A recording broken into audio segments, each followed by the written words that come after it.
Okay. Call the meeting to order, please. Okay, please have a roll call. Trustee Rubin. Yep. Trustee Hallwax. Here. Trustee Mealopoulos. Here. So the first part of the meeting, agenda is public comment. And if anyone needs to make a public comment, I will read the spiel, but if no one cares to make a public comment, I will skip it. Great, save 30 minutes. All right. Let's see. Then consideration of the minutes. Everyone's had a chance to look at it. They're in the package. Any comments? Otherwise, if I could get a motion to approve. Second. All in favor? Aye. All right. Minutes are approved, which brings us to the meat minute, the meat of the meeting. Okay. Easy for me to say. I'm a lawyer. Words are my tools. It's all right. Might be a little disappointing for you for to get to the meat of the meeting. I got you doing it. Okay, so included in the packet is the January treasurer's report. Here's some of the highlights. We are 1 month into the year, so there's not a whole lot to write home about. I will say we're already in a better position than we were last year in terms of property taxes. We actually got money this year. Last year, we didn't get anything in January. This year, we already have $11,000 to receive by the county. Yeah. One property tax bill paid. Thank you, Phil. Not me. It was fine. By the way, I apologize for interrupting, but my property tax bill did not come. Still hasn't. I'm sure it got lost in the mail. Really? Yeah, so I just happen to think, aren't they due around now? Because I was going through the materials. And so, yeah, of course they are. And I checked online, I'll pay them online, but just, I signed up for. okay. Maybe. Did you only get it through email? You didn't get it? I'm not that- hard I'm not that copy, clever. I'm- I'm going to. Anyway. I'm sorry, sure. No, that's I'm okay. sorry. Speaking of It's property just tax that you don't have to bills. pay it, maybe. If you don't get a bill, you don't have to pay it, right? Isn't that what happens? No. Oh, shoot. Okay. I don't want to give you bad. And it's a advice. real expensive bill. I But apologize. it's okay. The good news is we are expecting to be on time this year. We have no reason They are to all on believe time, that the bills or any of the payments will be delayed. Speaking of property tax bills, Phil and I were talking about it this morning, that the county has added a fund percentage all the way in the right-hand side column of your property tax bill. Once you receive it, Carrie, you can take a look at it. That appears to be a pension funding number, but it is not our accurate pension funding number. And I remember us looking into this last year. We're looking into where they're coming up with the number. But they're claiming it's for us, I guess, apology. They are, I do think it's a valid figure pertaining to Glencoe, but I think they are using like an overlapping debt number. Which doesn't really make sense because we don't have any debt related to pension. So we're looking into it. We'll come back to the finance committee when we find out where they're getting that number from, but in case you do get questions, that is not, I think it's somewhere around 40 something. 43%, yeah, which is solidly 20% less than what our actuarial report indicated, so. So that is out there for all of us to deal with. Trustee Underdog brought it up when he and I met yesterday, and I think the frustrating piece of it is, as Dudley said, people generally don't pay much attention to the information that we're sending out. They generally pay attention to their property tax bill. They're generally looking at it and seeing a number that makes it look like we're the worst funded pension program of all of them, which is not true. So we are going to try to understand where their number is coming from, and we may push some information out, frankly, to set the record straight. Yeah, what is the approximate? 62? I think we're at 61 now. Yes, okay. The new actuarial evaluation being conducted as we speak. So we'll get updated numbers in June. Hopefully that'll have- Yeah, considering market. And the consolidated funds are doing well from a pension standpoint, so we're starting to rebound back from when they were originally consolidated. So that'll be a good news story. Let's see, On the sales tax front, sales taxes this month were more than last year and monthly budget. This was for October sales, so we're right on target for where we would want to be this point of the year. This committee will remember that we did adjust our sales tax budget down for what we were seeing on trend last year, so it's roughly 10% less. I do think that we've kind of hit our peak here in our current sales tax arrangement, barring any changes by the state legislature. Income tax, building permits, alarm permits, ambulance fees, and sewer charges were all higher than last year and our monthly budget target. So we're off to a strong start in all of those revenues. And our expenditures are slightly higher than last year, but still within what we were expecting as far as budget. Quite a few expenditures right as we kicked off the new budget year, nothing unexpected. But as you'll see later in the report, we did have 3 payrolls in January, which kind of will skew your year-over-year comparison.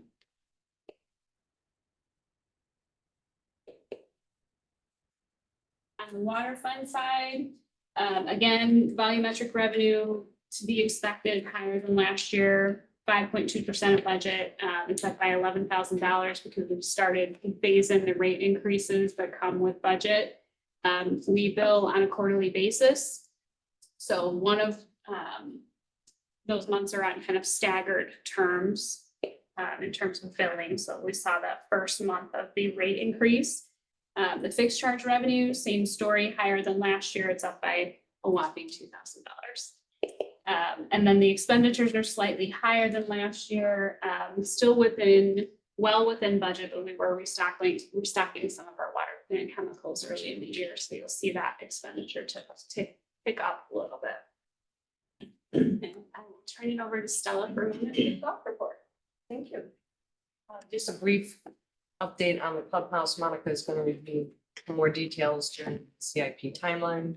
But we did have asbestos mitigation completed this week, so that is done. We did have a very low bid for tree removal. We're meeting with that company this week to just confirm the scope of the project with them, and then we'll be moving forward rather quickly. Summer When can programs, that start? Pardon? When can they do that? the tree removal, we're just waiting for final sign off from the county. 40 And then- degrees. or- No, there's no Oh, weather. Cold is actually better.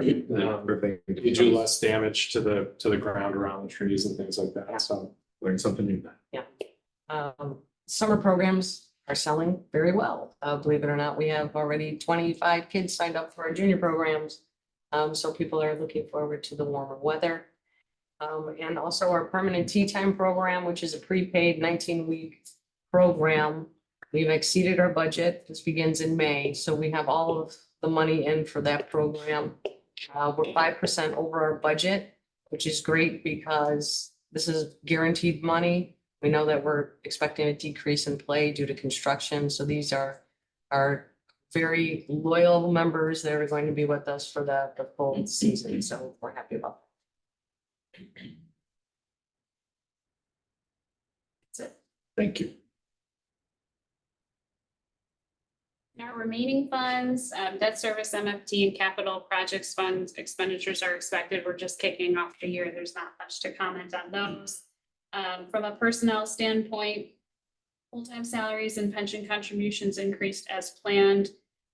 Really, the huge driver here is 3 payrolls in January as compared to 2 payrolls in February. So that should level out. I think in March is our next 3 payroll months, so we'll see that kind of level out.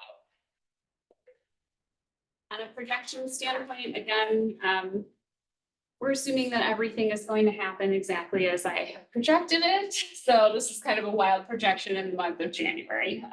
But if everything comes in as budget, the general fund is projected to come in at $126,000 over budget. So we're off to a good start this year. And the water fund is projected at $18,000 over budget, which again, we'll see how the summer goes in water irrigation.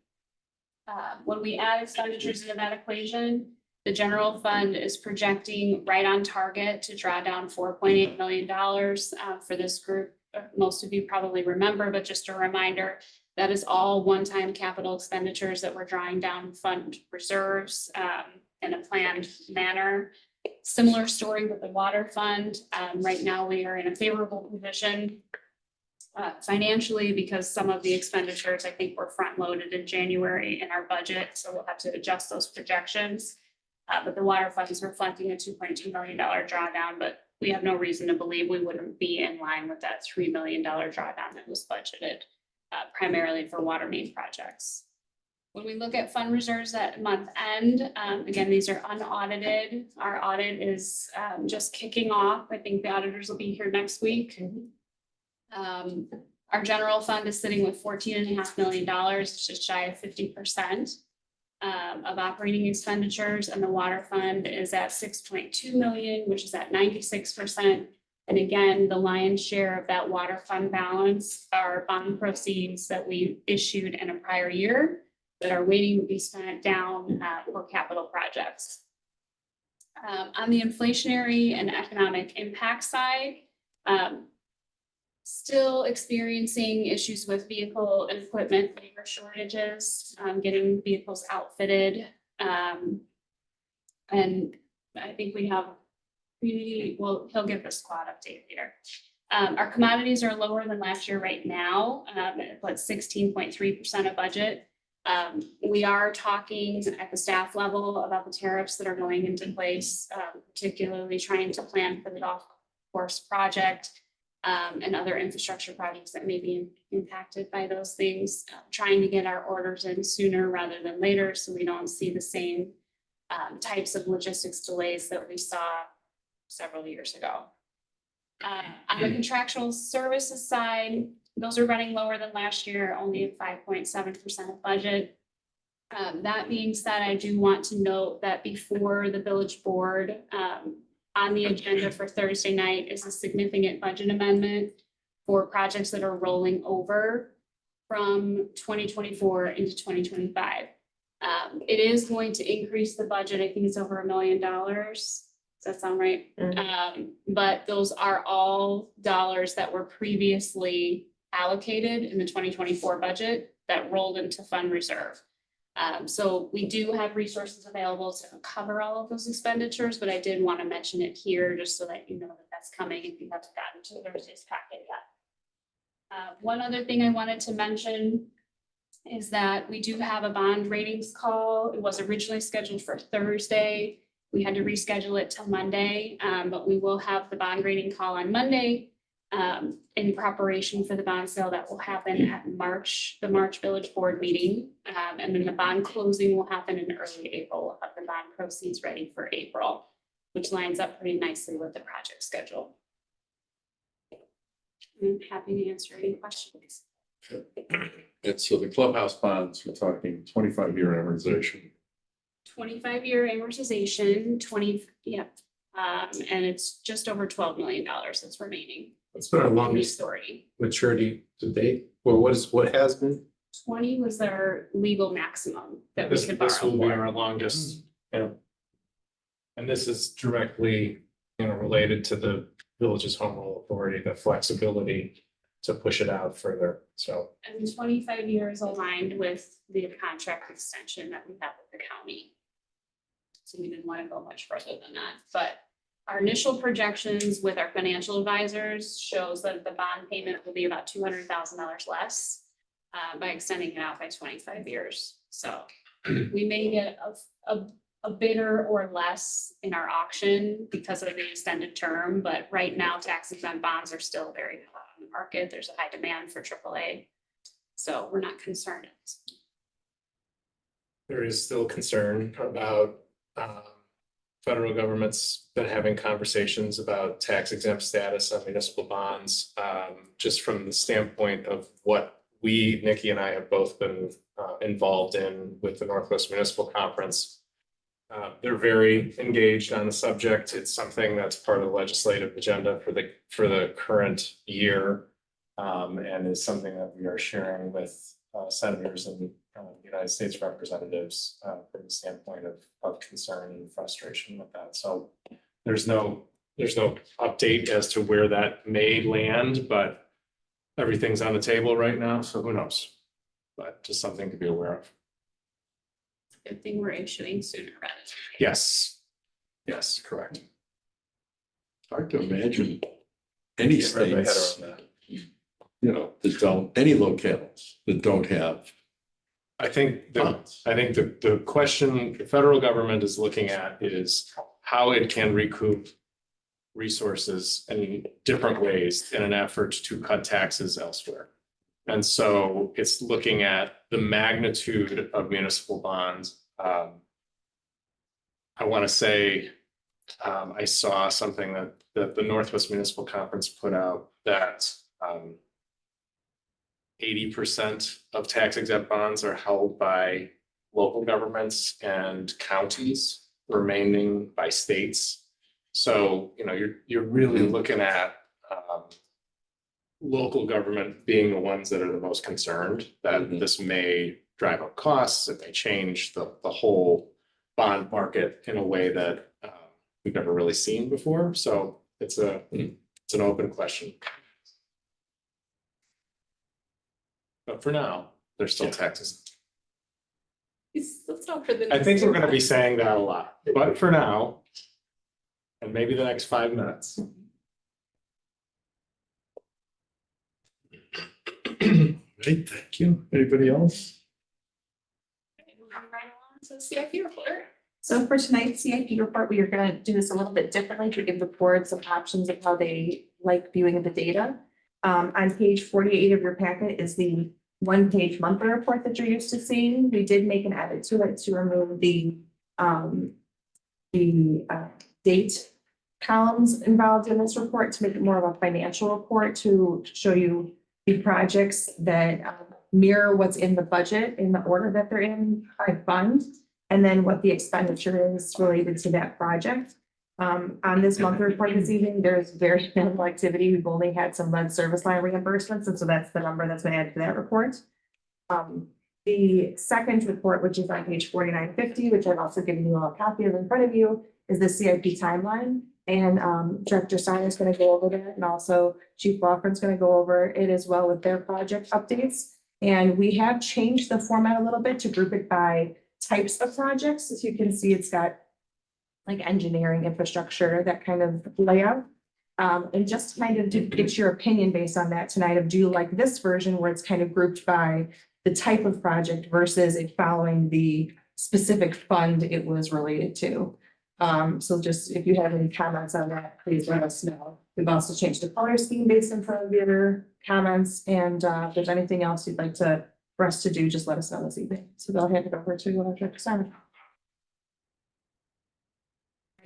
Would you want to start with your updates first, Sean? It's up to you. Very briefly, just have 3 updates. Talk about the emergency weather siren replacements. We're looking to replace 4 weather sirens. They're at the end of their lifetime. We are presently refining the RFP and that's being finalized and released to be released. Anticipated to be brought before you in March. We're hoping hearing at that point. Once all proposals have been received, now delivery, of course, will be in the summer months, and then installation shortly thereafter. There's a bit of a delay or willingly delaying AED replacements, and the reason for that is we have an opportunity to recoup some costs through the Metropolitan Mayor's Caucus ComEd Powering Safe Communities Grant Program. Village Manager Crowley brought that to our attention. So as a joint or collaborative effort between Public Works and ourselves, Jeff Mosley is going to be preparing the grant application. He's had success in the past. So through that experience, we're hoping to recoup upwards of $10,000 for the purchases. We'll be hearing back in the first 2 weeks, anticipated first 2 weeks of July. The delay of that to add to our existing budget of $45,000 will allow us to purchase all AED at once. So it's going to wait in either way. Lastly, we had a delay of the public safety, the CSO vehicle, the third CSO vehicle to be purchased. It's an e-vehicle. We delayed it briefly. Reason being is one of the 2 existing recently purchased vehicles was sent back for a manufacturer warranty issue regarding the battery. So we were hesitant to send one in for warranty, start the process of purchasing a third one, and just had too many things in the air at one time. Pleased to report that since the submission of the report before the this body. We have received the vehicle back. They've brought it back and it was completed stickering today. So we're moving ahead better than anticipated. So any questions on item 3? And I should have mentioned this before you started, but I did want to draw your attention to the pink cells in the CIP timeline. And that's where we're going to try to be highlighting the change in schedule that we'll be looking at. So the 3 items that he just talked to do highlight those changes and they're reflected with the arrows indicating production schedule. So with that, my updates, the stormwater master planning, that has been delayed to go to board approval for a month. We'll be bringing that to you in March. Through posting this RFQ, we determined that we wanted to bring in some of the consultants to do an interview process, and with that timeline for interviewing and negotiating to award final contract, we needed another month. The next one is the golf course or golf clubhouse renovation project. I think when I spoke to you all last month, we had anticipated coming to you this month with the second spending authority for the clubhouse. We have delayed the bid opening for the all trades bid by another week. That was recommended to us by our construction manager, WBO. They just felt like with the number of questions coming in, it was in our best interest to get those questions answered and to post a second addendum. So that is all in process. The bid opening is scheduled for Tuesday, next Tuesday, and that will allow us time to thoroughly review the bids, determine next steps forward, and then come to you in March. Just a side note on that as well. I know Stella gave some updates as far as where we're at with the clubhouse, but just so you know, we have submitted to Cook County Building and Zoning our permit application. So that is in review. We've actually received some of the zoning comments back already, which is great. We have not yet submitted our MWRD application. We are hoping to get that submitted as soon as possible, but we are coordinating with the Cook County Forest Preserves on that submittal. And so it is with them for review. We're hoping to get their feedback by the end of this week. Once we get their feedback, we're hoping we can submit immediately that to MWRD. So those are kind of the 2 main permit tracking that we're following that are critical to our timeline. And then as far as the sign IGA, we're anticipating that to be happening soon with Cook County Forest Preserve. And with that, we do know that the tree mitigation payments, that's part of that amended IGA. That's with Cook County Forest Preserve's financial department to provide that invoice. I know there's a lot of information with Clubhouse. So we haven't paid the bill, we haven't gotten the bill, Right, they they haven't issued it yet. correct. We've been coordinating with their staff. They said it with their finance department, the invoice is imminent. So hopefully we'll receive that soon. And for the dollar figure that's in the land use agreement, Mhm. which is an important consideration. What's the public engagement for the golf club in April? Just looking at the little, That's when Yeah. we'll start to share Yeah. more construction related information with the neighbors. Yeah, as soon as we have updates that we can send out, that's what we're going to do. The next update is for the street maintenance, long-term planning and traffic studies. This again is just delayed a month going forward approval.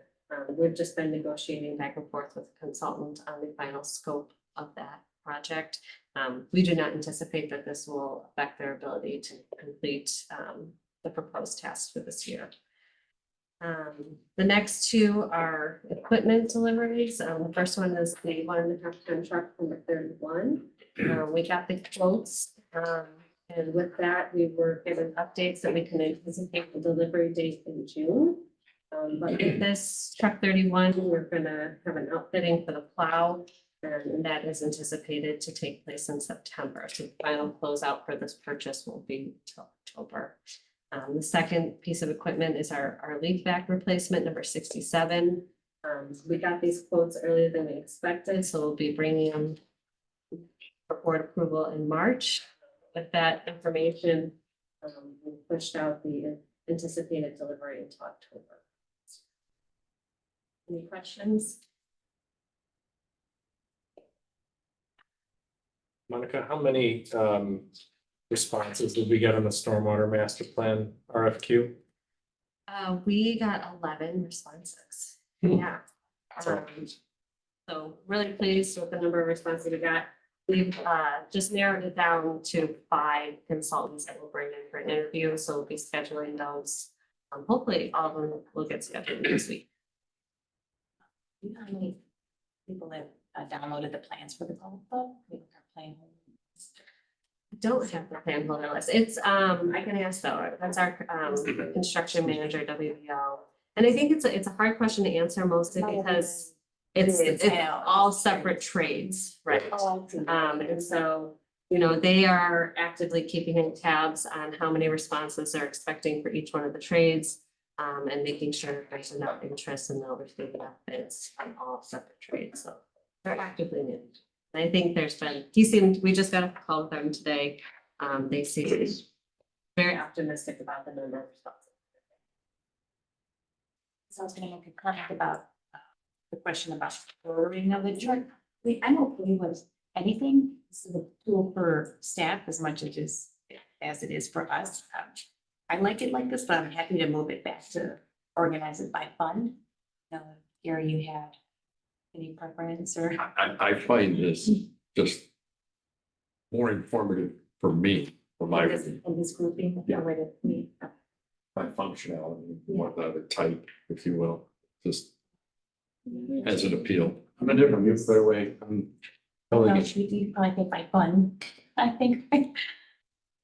The other change we were considering is splitting these updates out separately and putting the financial piece in as part of the treasurer's report. Selfishly, as staff, it's easier for us to do the financial updates by fund with the timelines, because whatever the first. But again, not to add any more work to anyone that's unnecessary, as long as it's beneficial to everybody, that's my. There is, I think, value in the communication component of this piece to kind of cluster these by type as opposed to by fund. It's a little bit easier to be able to tell a story in that way. So we'll look at a couple of ways, but we may add, you know, a thing or two to this spreadsheet as well overall. But again, the idea is really just to give a sense of timelines and make sure we're all tracking and we have a pretty good idea of when projects are going to hit or when they're not, why. There is obviously the narrative updates that are attached to this too, that are in the memo that goes along. So as Sean and Monica were outlining, all of that is included in the memorandum as well. So we're going to also try to figure out the right way of updating our CIP story maps that are included on the website and available for public consumption, particularly those that are impacting neighborhoods and the ones that are going to have a lot of web traffic driven to them. So we're Like the water main. right. Yeah, the water main work is, as Monica will talk about Thursday night, going to require a lot of coordination. There's some detours. There are components to a project like that that just have a lot of resident impact. So we're going to be as upfront of that as possible. Probably there are the pictures, and story Yes, maps, and right. love story maps. Yep. Man. Yep. Thank you.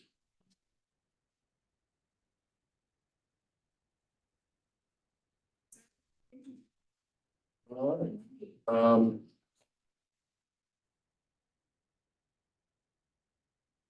Real quickly, in case you haven't seen it, I forget what publication, one of the major publications just ran an article about why you can't get a fire truck. New York Times. Yeah. Yes. Yeah, so. I'll circulate it to the board on a Friday report. It's really interesting. 3 companies bought up by, you know, venture cap companies, venture capital that rolled them up. And so it's sort of like it went from this amount of time to get a fire truck to that amount of time. Their backlog went into the stratosphere. Collision according to the same. And rates of return that the companies are, have down. Like, I guess sworn it was something about monopoly. Even though it's such a small thing overall, but in that industry, And then the con's gone. need somebody to go and open up another company that makes fire. Well, public safety was talking a little bit about this, that, there are some even discussions at the state level on trying to standardize, a few models across the entire state in an effort to try to limit the customization so that you can shorten the timelines for delivery, because, as the board knows, we ordered one early last year. It's, and there's no. 36 months. There's no sense that it will be less than 36 months, even at this point. Right, we're hopeful that it's 36 months. And we have another one that we're gonna have to start thinking about ordering in the not too distant future, particularly if there's a lead time of 3, 4, 5 years. So, yeah, it was a very interesting article. I'm not, as you all know, I'm not big on the government, starting to compete with private businesses for everything, but this is one where, given the circumstances, this one kind of cries out to have somebody do something, including maybe some government push to get another upstart up and running to help introduce a little competition. Sorry. I'll get off Make a fire truck? Hmm? Does Volvo make a fire truck? Yeah, They make a city manager's car. it's gonna be. A tear or two on this. Anyway, I only mention it because that one was what, 1.4, and the next one will be gosh knows how much. So it is actually significant to us. Very much so. Anybody have anything actually useful? I apologize for rambling on. If not, thank you all for being here. I appreciate you taking the time. We are adjourned. Oh, excuse me. I can't say that. I'd like a motion to adjourn. So moved. All in favor? Aye. We are now adjourned.